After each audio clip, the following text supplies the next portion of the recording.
If it looks like red meat, it might still be pork. Surprise! I'll give you my honest feedback of how it cooks and tastes at the end of the video. This is Mangalitsa pork and is from a heritage pig with curly hair dating back to the 1800s when it was bred for the royal family. It's described as deep red, richly marbled, and bursting with flavor with a fat so soft it melts in your mouth like butter, and its nickname is the Kobe beef of pork. A big shout out to Old Oak Glen who provided the meat for today's video and introduced me to something completely new. Located in central Oklahoma, they raise Mangalitsa pigs where they forage naturally on 80 acres and never receive soy, antibiotics, or hormones. Let's get into it. When I was talking to the owner of the farm, she told me to cook it just like I would a steak, so we're going to do exactly that. The first thing we are going to do is dry it as it comes out of the package because we want a nice dry surface to be able to receive the seasoning. And the other thing she told me was it only needs salt and pepper for the seasoning. Now when I am seasoning pork, I always want to make sure that either salt or something with salt is the first seasoning to come in contact with it because of what it does to really draw out those flavors. So we are going to start by using coarse and flaky kosher salt with a nice good even covering on the steak, and then we're going to come behind that, hit it with some coarse ground pepper, and then we're going to do that on both sides and the edges as well. What we are looking for here is a good layer of seasoning without over seasoning it, and as you can see, that is already starting to absorb into the meat. I told my wife I'm glad I knew this was pork because it looked so much like red meat that I would have cooked it like red meat and we would have all gotten sick. To keep that from happening though, we are of course going to use temp probes to monitor our temperature while it cooks. And as with any piece of meat, we want to make sure that our probe goes into the thickest pieces of the steak and then also that it doesn't go all the way through to where it will be too close or in contact with the cooking surface. Now what I am making sure I'm doing is hitting 2 pieces of meat, one on either side of that center bone. That way I can be monitoring the entire steak at the same time throughout the cook.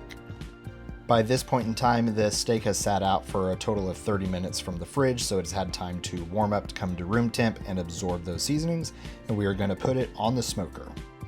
We are cooking to an internal temp of 145 today, but we're not going to do that all in the smoker because we are going to reverse sear this. So we're going to cook it until 120 degrees internal, and then we're going to end up pulling it off the smoker, letting it rest for 10 minutes, and then we're going to put it on the Blackstone to sear it.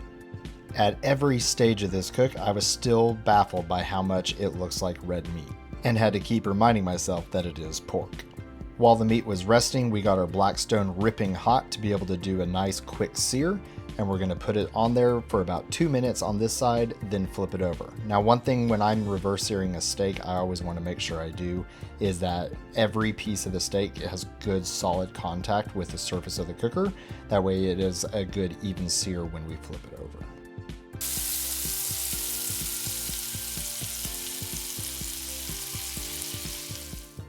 Once we flip it, we're looking for that nice beautiful crust. As you can see, we nailed it. And then we're just going to make sure we have good even contact with every part of the steak on the cooking surface on this side as well.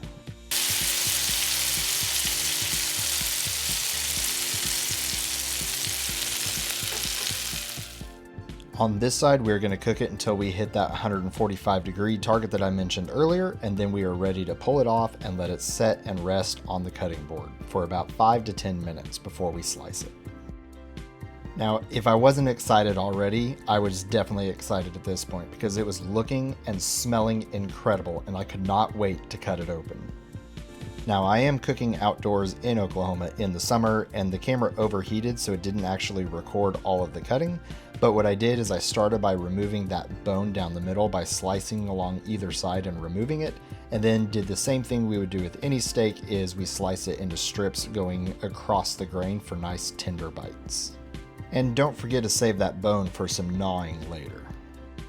Okay, I'm going to be honest with you. This was much better and different than I expected. It tasted so good. That fat really did melt in your mouth. It ate more like a beef steak than a pork steak, and cooking it just like a regular steak was perfect.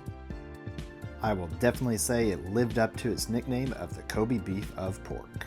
And I almost lost a finger feeding a bite to my son who was liking it so much he chomped down full chomp and almost took my finger with the steak.